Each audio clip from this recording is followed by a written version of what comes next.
स्मृतीला तिची मोठी जाऊबाई तिच्या लग्नाच्या पहिल्या रात्री तिच्या खोलीत बसवायला आली. तेव्हा स्मृतीची जाऊबाई तिची नजर उतरवत म्हणाली, "तू खूप सुंदर दिसत आहेस. तू आराम कर, मी तुझ्यासाठी दूध आणते." तेवढ्यात तिची सासूबाई ओरडत खोलीत शिरली आणि मोठ्या सुनेला अपशब्द बोलत म्हणाली, "तू अजून पाहुण्यांना ब्लँकेट का दिले नाहीस? सर्व पाहुणे असेच बसले आहेत." तेव्हा स्मृतीची मोठी जाऊबाई रेवती घाबरतच म्हणाली, "आई, मी ब्लँकेटवाल्याला सांगितले होते की गाडीतून ब्लँकेट बाहेर काढ. तो ब्लँकेट काढतच असेल. इथून बाहेर गेल्यावर मी सर्वांना ब्लँकेट देते. तुम्ही चिंता करू नका." तेव्हा तिची सासू रागातच म्हणाली, "तुझ्यासारखी अनाडी आणि कामचोर सून मला मिळाली आहे. मग चिंता करू नाहीतर काय करू?"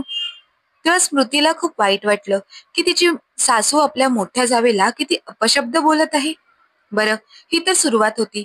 1-2 दिवसातच स्मृतीच्या लक्षात आले की तिची सासू तिच्या मोठ्या जावेला नेहमी काहीतरी काम सांगत असायची.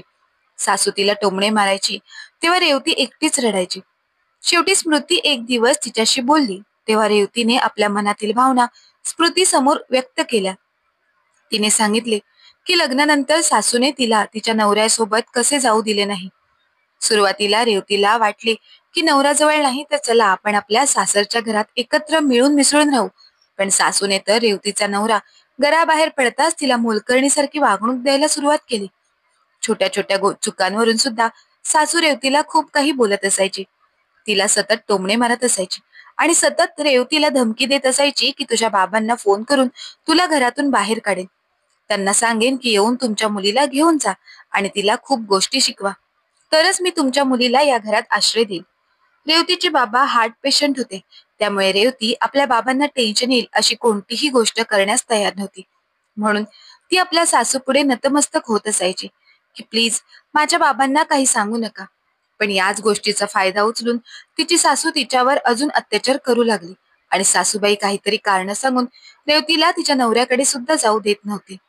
वर्षभर असंच चालू होतं. पण वर्षभरानंतर रेवतीचे बाबा हे जग सोडून निघून गेले. त्यावेळी रेवती पूर्णपणे तुटून गेली होती. तरी सुद्धा तिच्या सासूने तिच्यावर अत्याचार चालूच ठेवले होते. पण आता मात्र रेवती आपल्या सासूला विरोध करू लागली होती, कारण तिला आता कोणत्याही गोष्टीची चिंता नव्हती. अगोदर तर तिला भीती होती की आपल्या सासूबाई आपल्या बाबांना काहीतरी सांगतील आणि आपल्या बाबांना या सर्व गोष्टी समजल्या तर त्यांच्या मनाला खूप दुःख होईल. पण आता सासू कोणाचेही नाव घेऊन रेवतीला ब्लॅकमेल करू शकत होती. शेवटी रेवतीने या सर्व गोष्टी आपल्या नवऱ्याला सांगितल्या. तेव्हा रेवतीचा नवरा सूरज येऊन आपल्या बायकोला आपल्यासोबत घेऊन गेला. तेव्हा कुठे रेवतीची तिच्या सासूच्या अत्याचारापासून सुटका झाली. जेव्हा या सर्व गोष्टी स्मृतीला समजल्या तेव्हा ती खूपच हैराण झाली की लग्नानंतर आपल्या जाऊबाईवर सासरी किती अत्याचार झाला आहे. हे सर्व ऐकून आता स्मृतीचे आपल्या सासूप्रती मन कठोर होते. तेव्हा स्मृती विचार करते, जर माझ्या सासूने माझ्यासोबत सुद्धा हे सर्व करण्याचा प्रयत्न केला तर मी ते कधीच सहन करणार नाही. स्मृतीचे लग्न झाल्यानंतर 4 दिवसांनी तिची मोठी जाऊबाई तिच्या नवऱ्याबरोबर तिचा नवरा ज्या शहरात नोकरी करत होता तिथे निघून गेली. सर्व पाहुणेही निघून गेले होते. स्मृतीच्या पहिल्या स्वयंपाकघरातील विधी पूर्ण झाल्यावर तिच्या सासूबाईंनी तिला स्वयंपाकघरात जेवण बनवायला सांगायला सुरुवात केली. स्मृती ही तिची सर्व कर्तव्ये चोख बजावत होती. पण एक दिवशी तिची सासू स्वयंपाकघरात आली आणि म्हणाली, "सुनबाई, तू लग्नाआधीच म्हणाली होतीस की तू तुझ्या नवऱ्यासोबत त्याच्या नोकरीच्या ठिकाणी जाशील.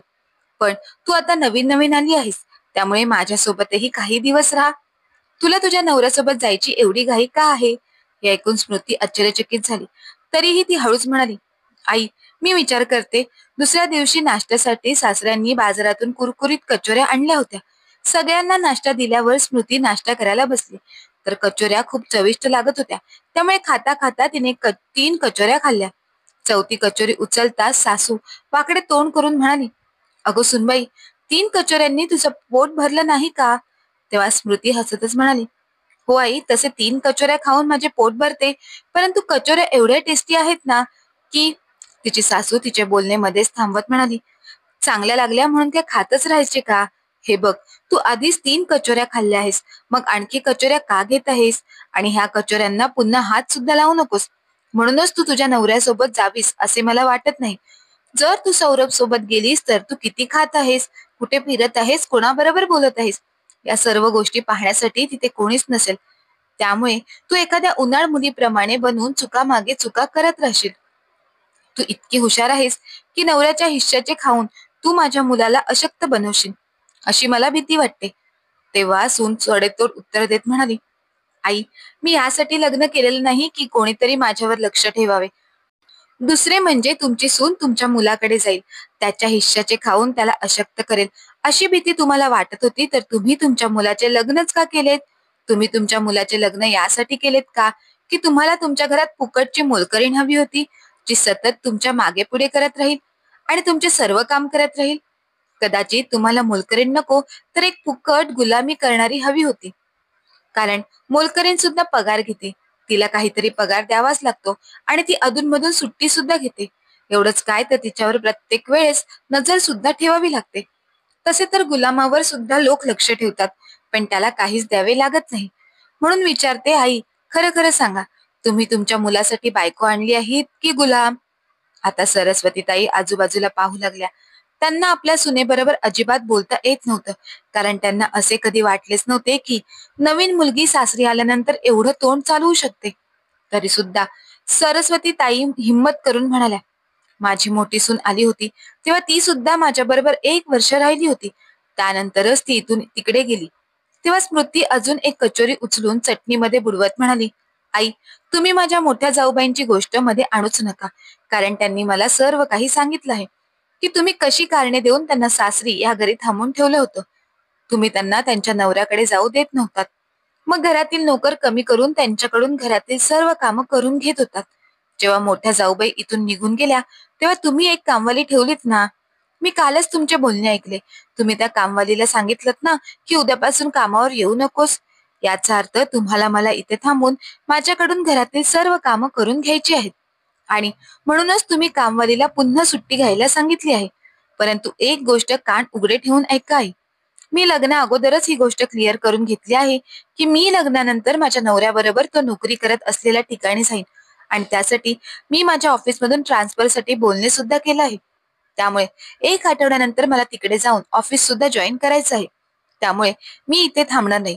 तुम्हाला हवी तेवढी कारणे तुम्ही उभी करा आणि राहिली गोष्ट माझ्यावर नजर ठेवण्याची, तर तर ही चुकी तुम्ही अजिबात करू नका. नाहीतर गरज पडेल तेव्हा सुद्धा मी सासरच्या घरी येणार नाही. मग तुम्ही कोणावर नजर ठेवणार? आणि हा, सकाळपासून मी काहीच खाल्ले नव्हते, म्हणून मला थोडी जास्त भूक लागली होती. त्यात कचोरी सुद्धा खूप चांगली होती, म्हणून एक कचोरी जास्तीची खाल्ली. तुम्ही मला एकदा इथे थांबवण्याचा प्रयत्न तर करा. मग तुमच्या चुकीच्या वागण्याचा धडा तुम्हाला शिकवला नाही तर माझे नाव सुद्धा स्मृती नाही. मोठ्या जाऊबाईंनी मला सर्व काही सांगितलं आहे की तुम्ही त्यांना किती रडवलं आहे. त्यामुळेच मला असे वाटते की मी इथे थांबून तुम्हाला चांगलीच अद्दल घडवावी, आणि तरी सुद्धा तुम्ही माझ्यावर जास्तच अत्याचार करत राहिलात तर पोलीस आणि कायदा कशासाठी आहे? सासूबाई, मला कमजोर समजू नका. मी आजकालच्या जमान्यातील शिकलेली सुसंस्कृत मुलगी आहे. त्यामुळे माझ्या वाकड्यात जाण्या अगोदर 1000 वेळा विचार करा, नाहीतर तुमच्यासाठी ते चांगले होणार नाही. एवढे बोलून स्मृती आपले हात झाडत उठून उभी राहिली आणि उठून खराब झालेली भांडी किचन मध्ये नेऊन सिंक मध्ये ठेवली. आता तर सरस्वती ताईंच्या पायाखालची जमीनच सरकली होती. त्यामुळे त्या विचार करत होत्या, सुनबाई तर खूपच खतरनाक आहे. हा विचार येताच सासूबाईंच्या कपाळावर घाम फुटला. त्या विचार करू लागल्या, जर ही इथे थांबली तर माहित नाही माझ्यासोबत काय काय करेल. तेव्हा सासूबाईंनी स्वतःचेच कान पकडले आणि मनातल्या मनात विचार करू लागल्या की या खतरनाक बाईला मी इथे थांबवणार नाही. दुसऱ्या दिवशी स्मृती आपल्या नवऱ्यासोबत जाण्यासाठी पॅकिंग करू लागली. पण या वेळेला सरस्वतीताई शांत होत्या आणि त्या आपल्या सुनबाईला थांबवण्याचा अजिबात विचार करत नव्हत्या. स्मृती सुद्धा एका चांगल्या सुनेप्रमाणे आपल्या सासूबाईंचा खूप मान सन्मान ठेवत होती आणि त्यांना विचारूनच प्रत्येक वेळी त्यांच्या आवडीचे जेवण बनवून त्यांना खायला घालत होती आणि सतत त्यांची चेष्टा करत होती की मी आता जाणार आहे, त्यामुळे तुमच्या आवडीचे तुम्हाला काय खायचं आहे ते सांगा, मी तुमच्यासाठी सर्व काही बनवून तुम्हाला खायला देईन.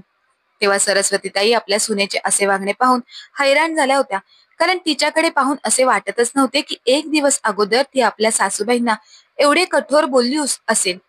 पण सरस्वतीताईंना चांगलेच माहित होते की आपला सन्मान तेवढ्या पुरताच मर्यादित आहे, जेवढा आपण आपल्या सुनेला सन्मानपूर्वक वागणूक देऊ.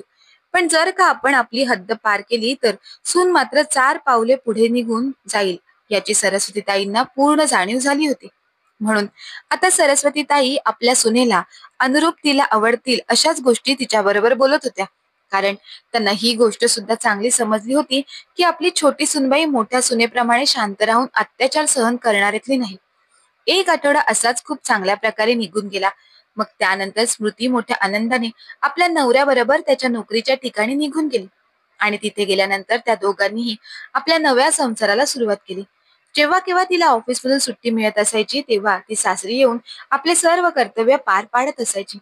पण आता तिच्या सासूबाईंची हिंमत होत नव्हती. त्यामुळे त्या आपल्या सुनेला आपल्या तालावर नाचवण्याचा साधा प्रयत्न सुद्धा करत नव्हत्या. तर मित्रांनो, सासू जर आपल्या सुनेला स्वतःच्या ताब्यात ठेवून स्वतःच्या तालावर नाचवण्याचा प्रयत्न करू लागली, तर अशा सासवांचा अत्याचार सहन करायला हवा की तिला उत्तर द्यायला हवे, याविषयी आपले काय मत आहे ते आम्हाला कमेंट बॉक्समध्ये कमेंट करून नक्की कळवा. आणि जर का तुम्हाला ही कथा आवडली असेल तर कथेला लाईक करा, शेअर करा. आणि अशाच नवनवीन कथा ऐकण्यासाठी तुम्ही अजूनही आपल्या चॅनलला सबस्क्राईब केलं नसेल तर मात्र सबस्क्राईब करायला विसरू नका. धन्यवाद.